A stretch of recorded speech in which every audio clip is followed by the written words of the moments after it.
prier. Notre Dieu, merci encore pour ta grâce et pour la liberté que nous avons aujourd'hui de nous réunir ensemble, mais pour toi, Seigneur, et autour de toi. Nous voulons te remettre ces moments, Seigneur, que tu puisses encore être présent au milieu de nous, puisse nous aider à tourner nos pensées vers toi, à t'apporter la louange qui t'est due, Seigneur. Que tu puisses aussi parler à nos cœurs en ces instants. Amen. Amen. Asseyez-vous. On va chanter le chant suivant de 227. 227.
Bonjour, nous allons ouvrir la parole dans 1 Thessaloniciens chapitre 5, les versets 1 à 11 et 23 et 24.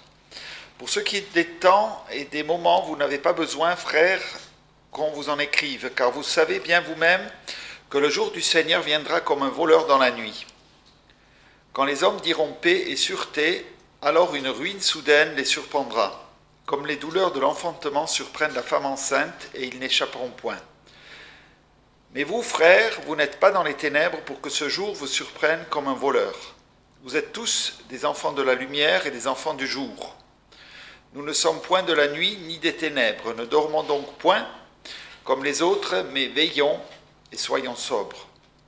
Car ceux qui dorment, dorment la nuit, et ceux qui s'enivrent, s'enivrent la nuit. Mais nous, qui sommes du jour, soyons sobres, ayant revêtu la cuirasse de la foi et de la charité, et ayant pour casque l'espérance du salut.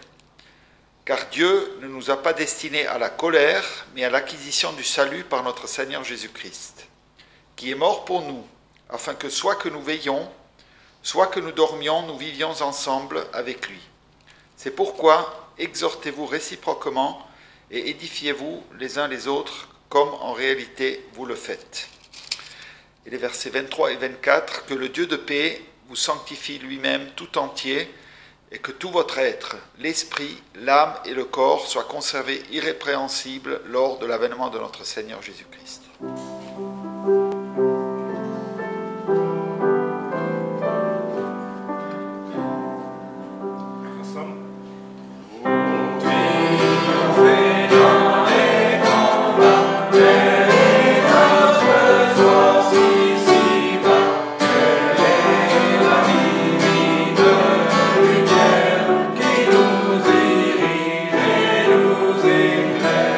Dans la nuit sombre.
suivant. Donc comme une grande multitude de gens allaient avec lui, il se tourna vers eux et leur dit, « Si quelqu'un vient à moi et ne hait pas son père, sa mère, sa femme, ses enfants, ses frères, ses sœurs, plus encore sa propre vie, il ne peut être mon disciple. Et quiconque ne porte pas sa croix et ne me suit pas, ne peut être mon disciple. Car qui de vous, voulant bâtir une tour, ne s'assied premièrement et ne calcule la dépense pour voir s'il a de quoi l'achever, de peur qu'après qu'il en aura posé les fondements et qu'il n'aura pu achever, tous ceux qui le verront ne viennent à se moquer de lui et ne disent « Cet homme a commencé de bâtir et n'a pu achever » Ou « Quel est le roi qui, marchant pour livrer bataille à un autre roi, ne s'asseye premièrement et ne consulte s'il pourra, avec 10 000 hommes, aller à la rencontre de celui qui vient contre lui avec 20 000 ?» Autrement, pendant que celui-ci est encore loin, il lui envoie une ambassade pour demander la paix. Ainsi, quiconque parmi vous ne renonce pas à tout ce qu'il a, ne peut être mon disciple. Le sel est une bonne chose, mais si le sel perd sa saveur, avec quoi l'assaisonnera-t-on? Il n'est bon ni pour la terre, ni pour le fumier, on le jette dehors. Que celui qui a des oreilles pour entendre, entende. Voilà, ce message est apparemment sévère, en tout cas exigeant. Il y a des textes comme la semaine dernière qui sont là pour nous encourager, nous faire entrevoir toutes les bénédictions que le Seigneur met devant nous, tout ce qu'il peut faire dans nos vies, des choses qui sont très encourageantes, exaltantes, motivantes, on pourrait dire. Et puis il y a des textes qui sont toujours la parole de Dieu, qui sont toujours la volonté de Dieu pour nos vies, et qui semblent d'un coup être peut-être susceptibles de repousser, de décourager les gens. Et c'est exactement ce qui se passe dans le contexte, verset 25.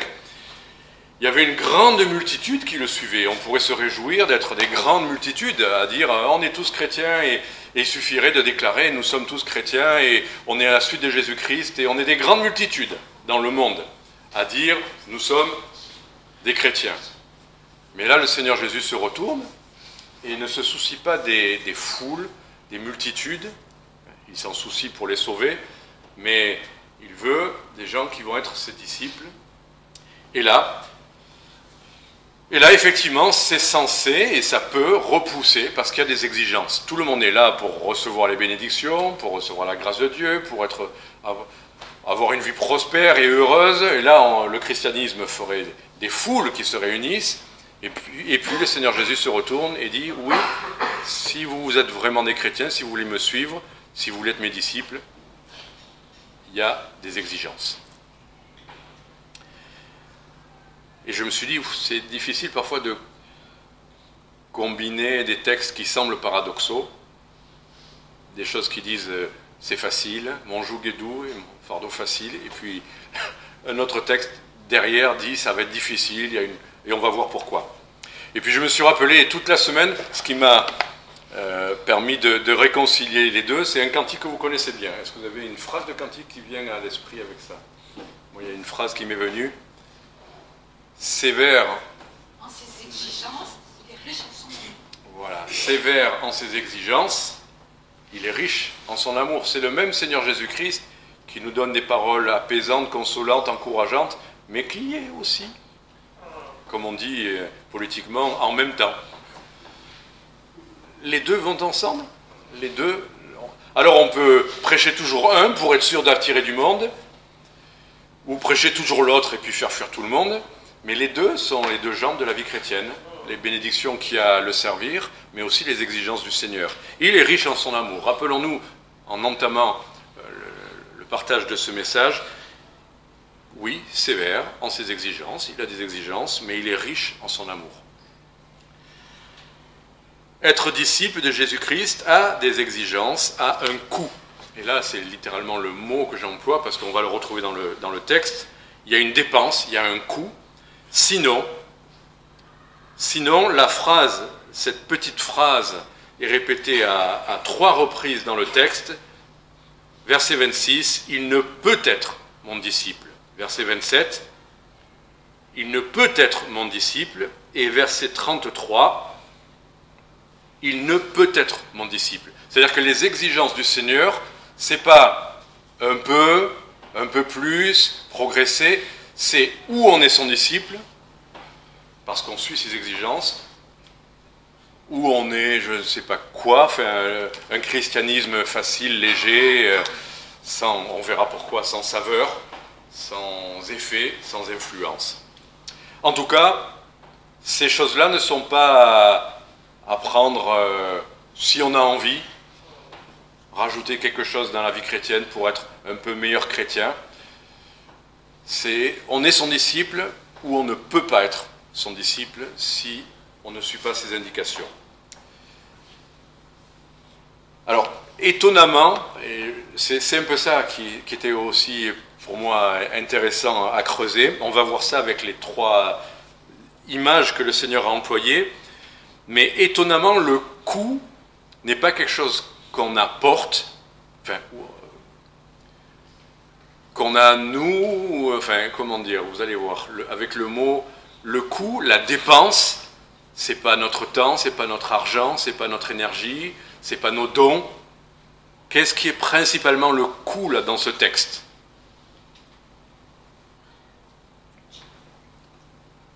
Verset 33, il est question de « Quiconque parmi vous ne renonce ».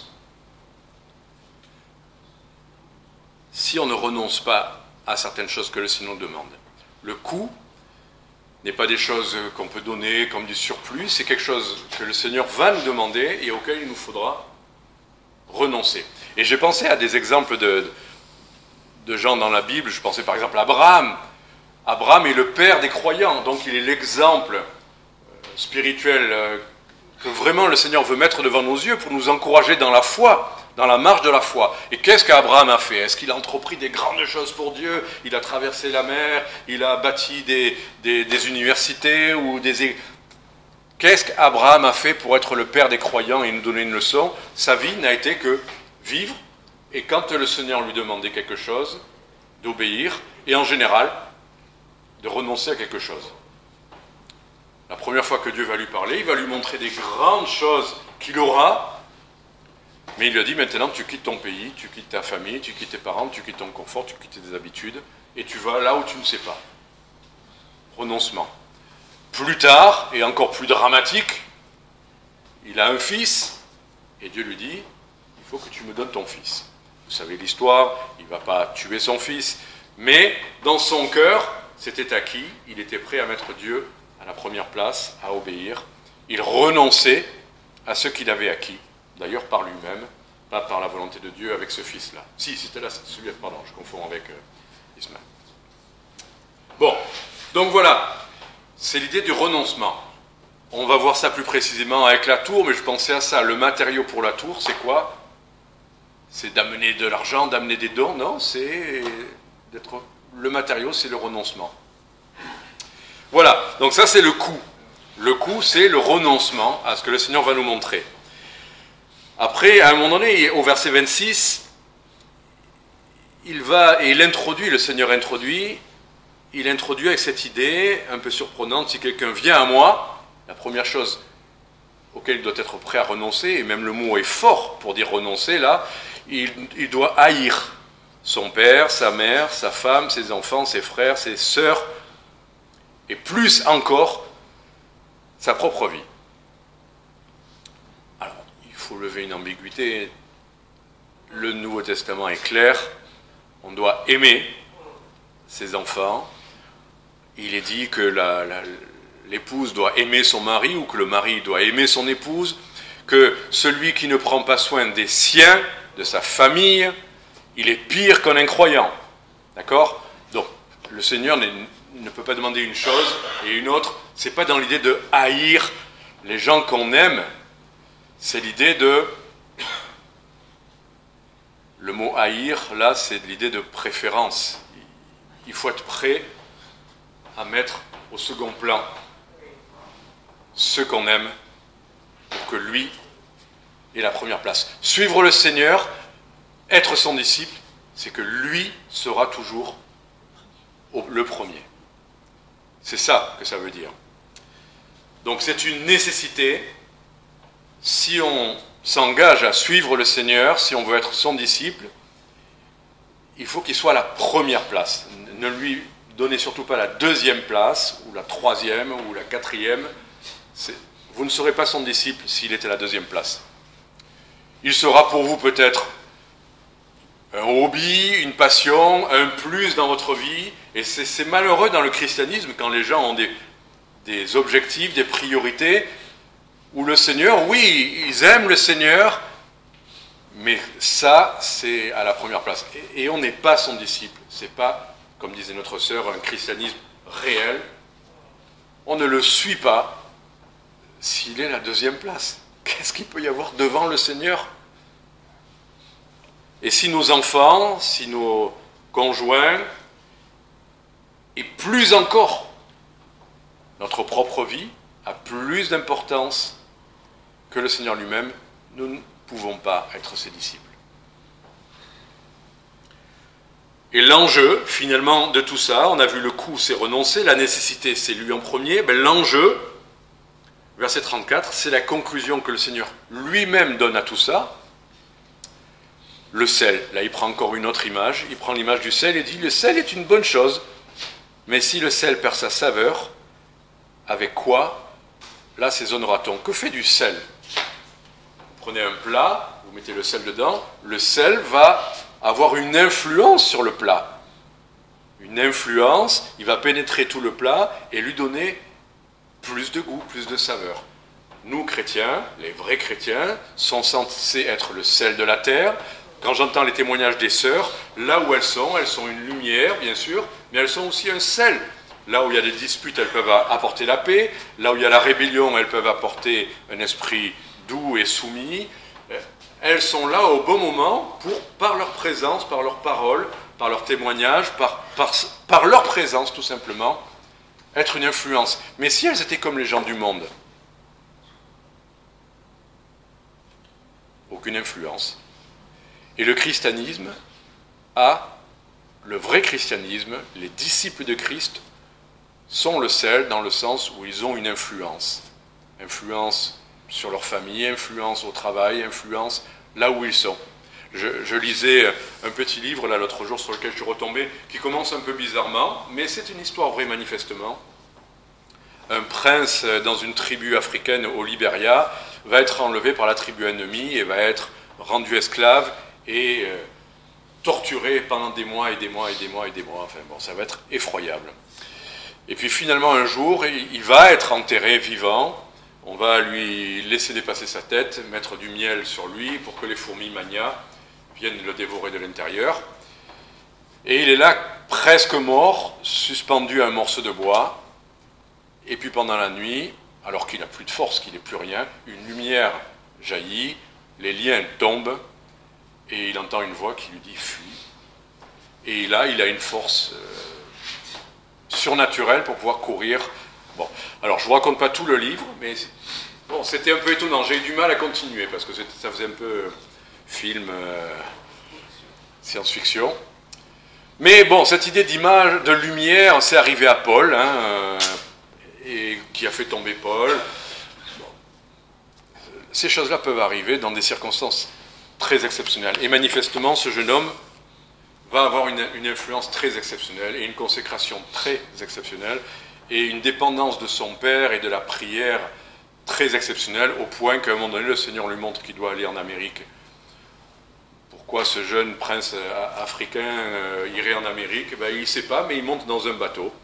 Il n'avait pas d'argent, il monte dans le bateau, et il est sûr que Dieu va le... Alors le capitaine d'abord se moque de lui, parce qu'il n'avait pas d'argent pour payer le voyage, mais il est sûr, il a prié, il est sûr que le capitaine va céder. Et il lui dit, mais non, mais je vais monter dans votre bateau. Alors vous imaginez, le capitaine voulait lui mettre des coups de pied.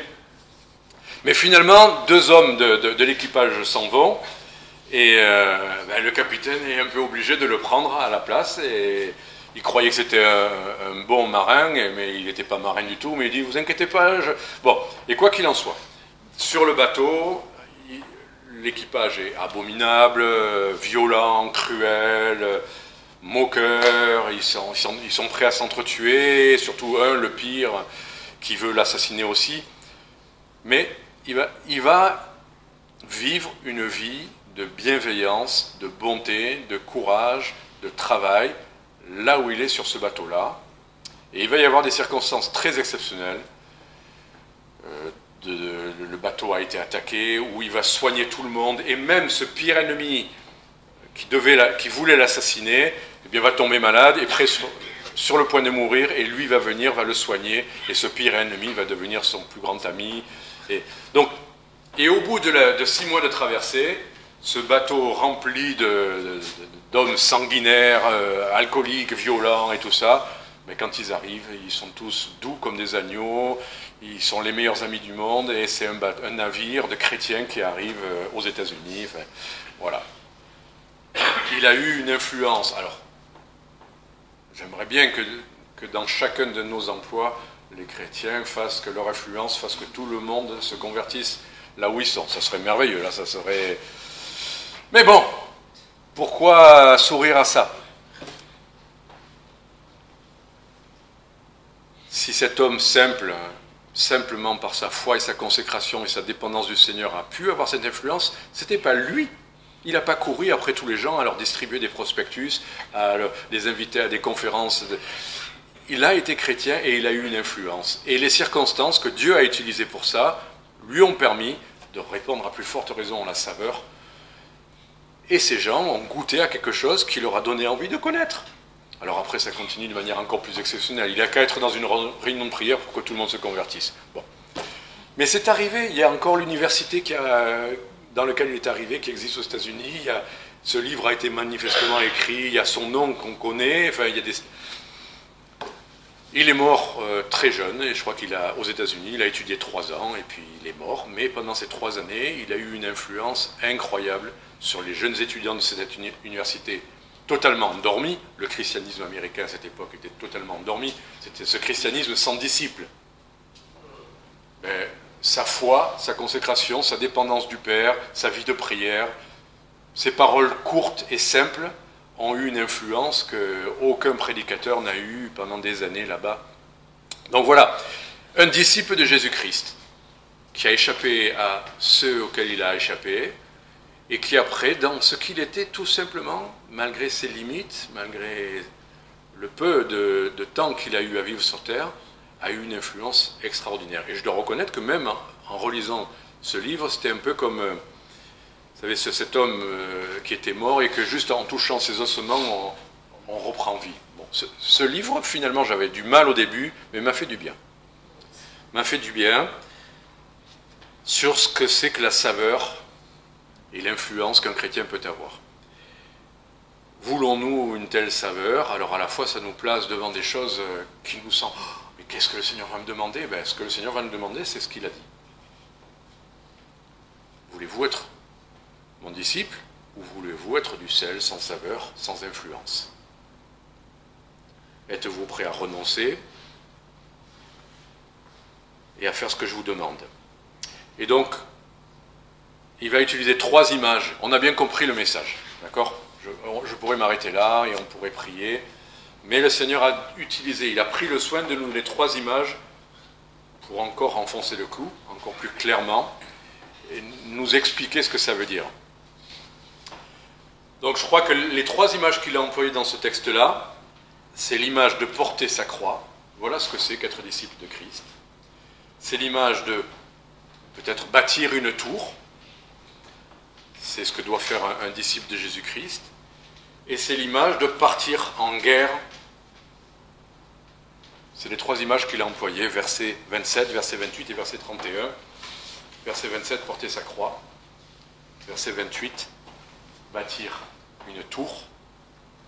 Et verset 31, partir en guerre. Donc c'est ça, en fait, le coup, ou les contextes dans lesquels notre renoncement doit pouvoir s'exprimer. Alors là, je vais juste survoler ce que ça peut suggérer, parce que ça suggère des choses, cette histoire. Porter sa croix, qu'est-ce que ça veut dire objectivement, sans aller très loin spirituellement dans les implications, la croix de Christ. Non, c'est pas la croix de Christ qu'on porte, c'est la nôtre. qu'est-ce que c'est, porter notre croix? Dans le contexte, dans l'introduction et la conclusion, il est question de renoncement, pas de maladie, de choses effroyables. C'est juste porter une croix, c'est avoir un poids sur les épaules. Vous voyez, la semaine dernière, je vous disais, merveilleux, et puis la force du Seigneur peut tout, et ceux qui prennent leur vol, ils volent comme des aigles, ils courent et ils ne se fatiguent pas, et alors on a l'impression que, oui, et puis même l'idée de paradoxe, Jésus qui dit, prenez mon joug sur vous, car mon joug est doux, et mon fardeau léger. Alors je disais, mais alors Seigneur, c'est quoi? C'est lourd ou c'est léger? Son joug est doux et léger, parce que peut-être parfois le Seigneur va porter avec nous la croix, mais il y a un poids. Un joug est un poids. L'image employée par le Seigneur avec l'idée du joug, c'est bien des bœufs qui doivent travailler, qui doivent tracer un sillon, et qui doivent rester dans le chemin qu'il leur est assigné. Ce n'est pas les bœufs qui ont des stratégies pour savoir comment ils vont tracer un sillon. Ils sont tenus. Bon, il y a l'image aussi qu'un joug, manifestement, c'était 2 bœufs. Il y en a un qui conduisait et l'autre qui suivait. Et le joug gardait les 2 attachés. C'était à la fois un poids, peut-être, parce qu'on tire des choses, mais c'est aussi pour rester attaché à l'autre. Le bœuf principal, le serviteur principal, c'est Jésus-Christ. Et oui, rester attaché au Seigneur Jésus-Christ, et qu'on le veuille ou non, même si c'est un joug doux et léger, son joug, c'est quand même un joug. C'est quand même rester dans l'obéissance. Rester. Accepter. Regardez, même un couple, marcher ensemble. Alors, bien sûr, pendant les fiançailles, se tenir la main, se tenir bras dessus, bras dessous, ça n'est que joie et plaisir, et même s'il y en a un qui a des petites jambes et l'autre des grandes, on se débrouille. On marche ensemble. Mais après, année après année, il y en a un qui marche devant, l'autre derrière, il y en a un qui va d'un côté, l'autre qui va de l'autre. On marche moins ensemble, pas à pas. C'est fatigant quand même à la longue de toujours s'adapter à l'autre. Mais avec le Seigneur, c'est toujours s'adapter à lui. Porter sa croix, c'est rester dans l'obéissance. C'est pas un jour, je marche avec toi, et puis le lendemain, je fais un peu à gauche, à droite. La chef de M. Seguin qui va... Porter sa croix, oui, c'est un poids, et ça veut dire obéissance, et c'est un fardeau, et c'est un joug. Après, il y a d'autres textes qui parlent de la croix, qui parlent de l'opprobre. Imaginez si vous portez une croix. J'avais ce frère, littéralement, que j'avais vu à Marseille, porter une croix dans la rue. C'était un prédicateur que je connaissais, un peu spécial, hein. Il prêchait déjà avec un porte-voix d'un peu partout, et il croyait que c'était ça la prédication de l'évangile, point la ligne. Tout le reste, c'est rien. Bon, il en avait la conviction, il le faisait, pourquoi pas? Après, mais là, alors qu'il était du sud-ouest, une fois à Castellane, je le vois, sur la place Castellane, cet homme-là en train de porter littéralement une croix à Castellane. Évidemment qu'il y a une opprobre. Je veux dire, tout le monde vous regarde comme un extraterrestre. Je sais que cet homme on avait eu des échanges un peu houleux, justement, parce que il avait des convictions aussi sur plein de choses, et tous ceux qui ne croyaient pas comme lui étaient des apostats, et voilà. Donc, on s'était rencontrés à des conventions, 1 fois, 2 fois, enfin... Mais là, quand je l'ai vu à Castellane, franchement, je ne suis pas allé le voir. J'étais en train de distribuer, d'annoncer l'évangile, et je me disais, est-ce que c'est lui qui annonce l'évangile? Je ne sais pas. Je ne sais pas, je ne vais pas aller le voir. Mais quoi qu'il en soit, il l'a fait. Littéralement. Je ne crois pas que ce soit ça de le Seigneur nous parle là, de porter littéralement une croix dans la rue. Mais quand même, en tout cas, les convictions qu'il avait, il les assumait. Hein. Bon, je sais qu'il est mort justement d'un cancer, pas quelques mois plus tard, hein, donc peut-être qu'il faisait ça, c'était ses dernières forces qu'il jetait, et le Seigneur a permis que je le voie quand même, et que je vous en parle aujourd'hui, je ne sais pas, enfin pourquoi. Il y a des choses parfois qui peuvent nous sembler un peu bizarres, mais il a porté sa croix, il a accepté l'opprobre de le faire.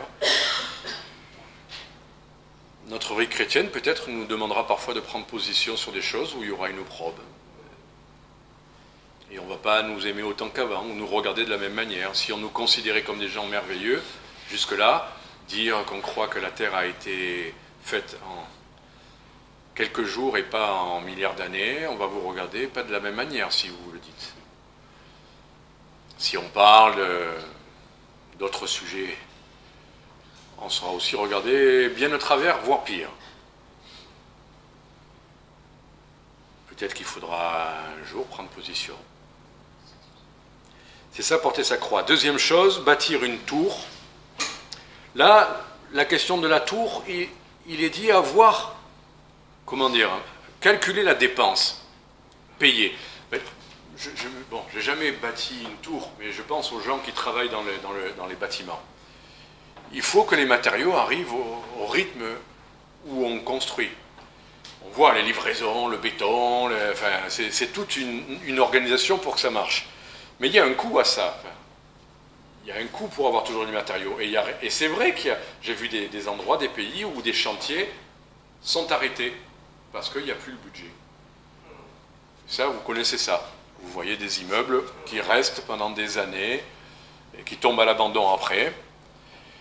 Qu'est-ce qu'on se dit de ça? On se dit, c'est ridicule, enfin il y a un côté humiliant à ça. Alors tous les chrétiens qui veulent commencer la course avec le Seigneur, « Ah Seigneur, je te suivrai partout », etc., etc., on se dit, ben, ils ont bien commencé, voilà comment dit le Seigneur, ils ont bien commencé. Mais le Seigneur dit aussi, considérez qu'a été leur fin, parlant des serviteurs de Dieu. Et c'est leur fin qu'il nous faut regarder, pas leur commencement. Oui, le Seigneur dit, oui, tu as bien commencé, Paul à Timothée, je me souviens de tes larmes et tout ça. Il y a eu tout ça, c'est très bien. Mais maintenant, il faut bien terminer. Et c'est à notre fin, souvent. Et ce jeune homme, il est tombé malade parce qu'il était, bien sûr, il était du Libéria, il ne connaissait pas les hivers. Le jeune homme dont je vous parlais, là, africain, quand il se retrouve dans le nord des États-Unis, que l'hiver arrive, il n'a jamais connu ça. La neige, alors il y avait des beautés, l'automne, les fleurs, et il trouvait ça magnifique. Mais il a attrapé froid, il a eu les oreilles gelées, et il en est mort d'une bronchite sévère. On pourrait dire, mais pourquoi? Il voulait être missionnaire et revenir auprès de son peuple. Pourquoi? Son influence, ça a été de faire ce qu'il avait à faire dans le temps qui lui était imparti. Et il a renoncé même à son retour en Afrique, même à retourner auprès de son peuple, et il a compris que la volonté de son père, c'était autre chose. Et les derniers jours, ben, il louait le Seigneur de savoir qu'il rentrait à la maison et qu'il avait achevé sa course. 3 ans. Mais ce n'est pas la durée, c'est l'influence qu'il a eue. Et ben justement, il a eu plusieurs de ses amis qui sont partis, eux, au Libéria, annoncer l'Évangile. Et puis après, il y a eu des missions, et puis plein de choses comme ça. Bâtir une tour, c'est simplement avoir de quoi finir. On ne sait pas combien ça va durer, mais on sait juste que ce que le Seigneur va nous demander, s'il faut renoncer à ça ou à ça, c'est ça le matériau qu'on amène pour bâtir la tour. Là, on aurait peut-être l'idée de bâtir une tour, c'est comme je vous disais tout à l'heure, c'est je vais avoir des projets, Voilà, il avait des projets, je vais rentrer, je vais faire une mission là-bas, je vais évangéliser mon peuple. Il avait des projets, mais c'est pas ça, bâtir la tour. La tour, c'est bâtir avec ceux auxquels on renonce que le Seigneur nous demande. Le matériau, pour bâtir la tour, c'est le renoncement et l'obéissance. Ce n'est pas nos projets. Nous, on a le projet musical, on a le projet ci, on a le projet là. Mais ce n'est pas ça, bâtir la tour. Bâtir la tour, c'est accepter ce que le Seigneur va nous demander. Et s'il demandait que, Didier, tu ne vas jamais le terminer, ce projet musical, tu vas partir d'une autre manière, et tu auras fait tout ça, pas pour rien, peut-être que quelqu'un d'autre, je ne sais pas. Mais on est même prêt à accepter que nos projets ne se réalisent pas, parce que ce n'est pas ce que nous faisons qui est la tour. c'est ce que nous acceptons de la volonté du Seigneur, quoi qu'il nous demande. Et à quoi qu'il nous demande, même au point de renoncer à telle ou telle chose. En l'occurrence, beaucoup de choses légitimes, hein, puisqu'il dit son père, sa mère, son fils. C'est intéressant parce que juste avant, il y avait tous ces gens qui n'ont pas voulu même au souper, juste avant dans le texte. Qui tous, verset 18, si on revient au texte, à l'heure du souper, verset 18, tous se mirent de concert à s'excuser.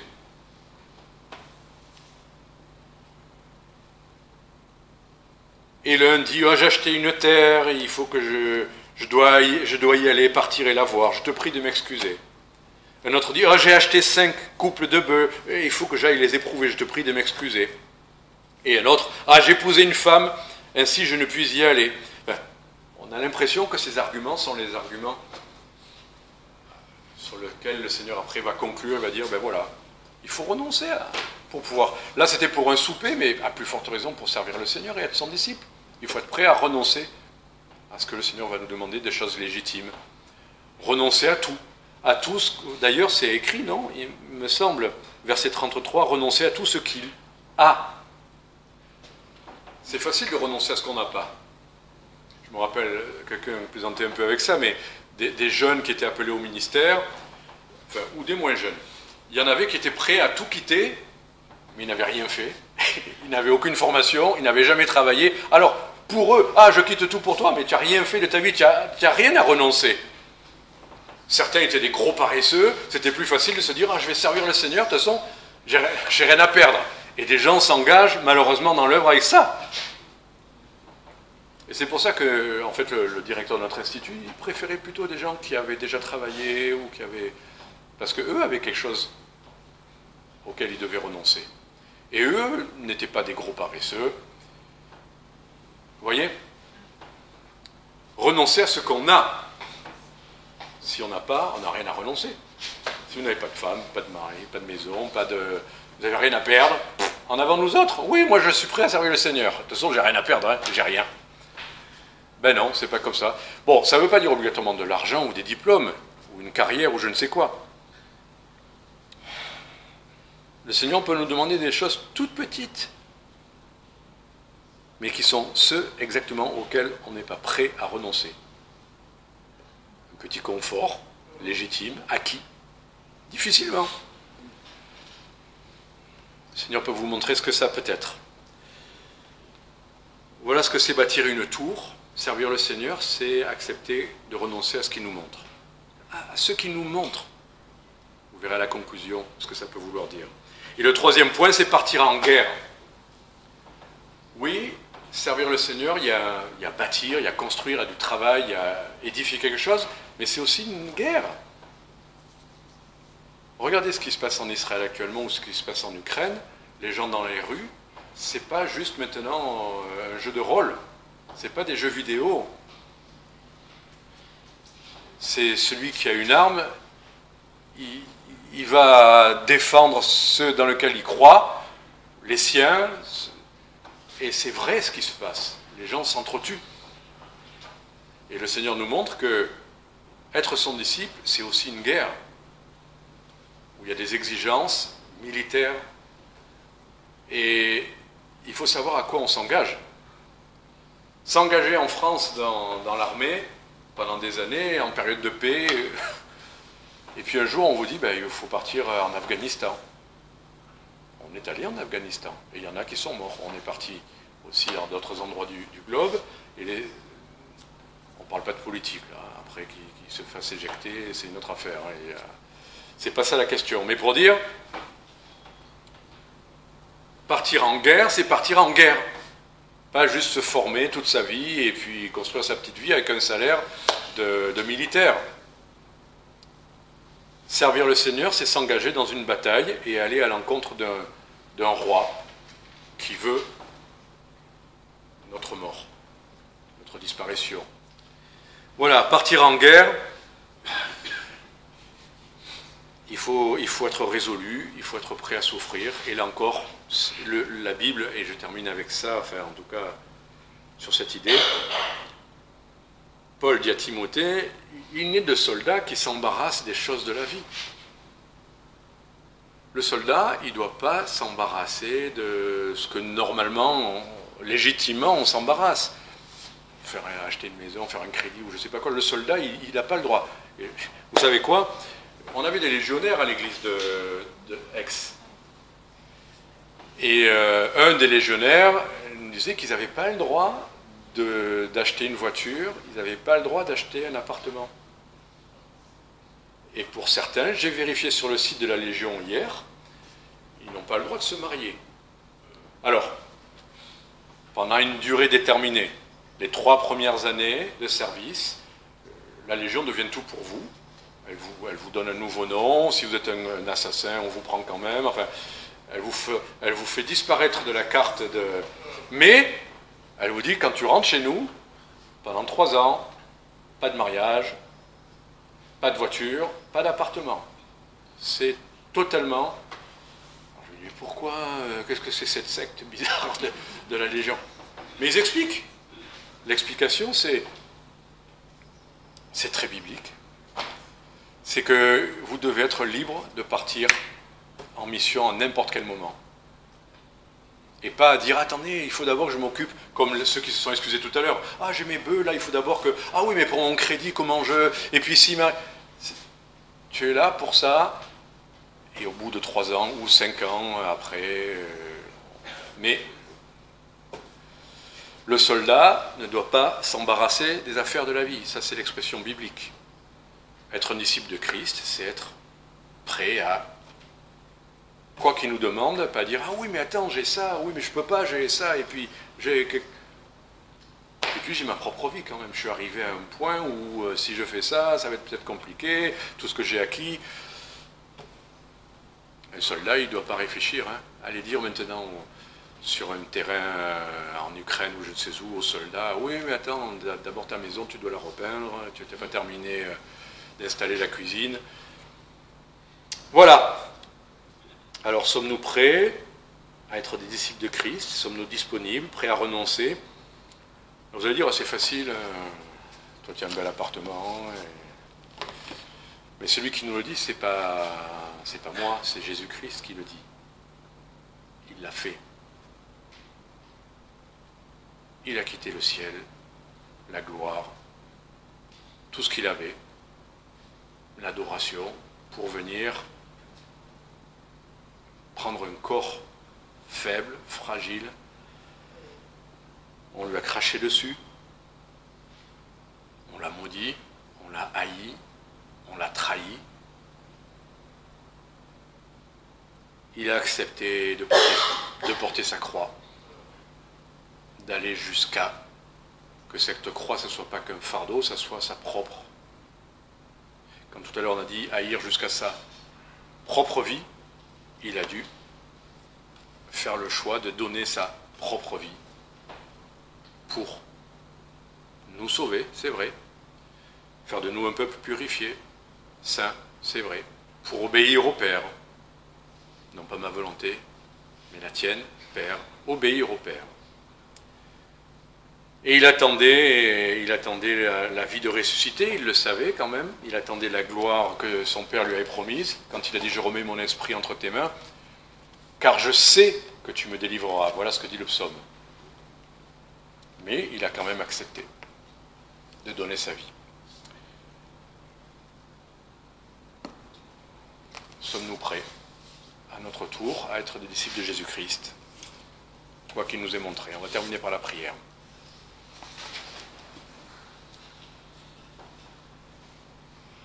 Seigneur, toi, tu peux dire ces choses. Tu ne fais pas des beaux messages, tu dis ce qui est vrai, tes exigences, tes ressources, ce que tu promets à ceux qui marchent avec toi, qui ont une influence, qui portent du fruit. Mais il y a un coût, il y a accepter d'être émondé, peut-être enlever telle ou telle chose, la santé, un travail, je ne sais quoi. Un confort, une habitude, un plaisir légitime. Mais Seigneur, nous remettons entre tes mains et nous te faisons confiance que si tu nous montres quelque chose, tu donnes toujours plus que ce que tu demandes. En Jésus-Christ. Amen.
Merci, bonne dimanche à tous et bonne semaine.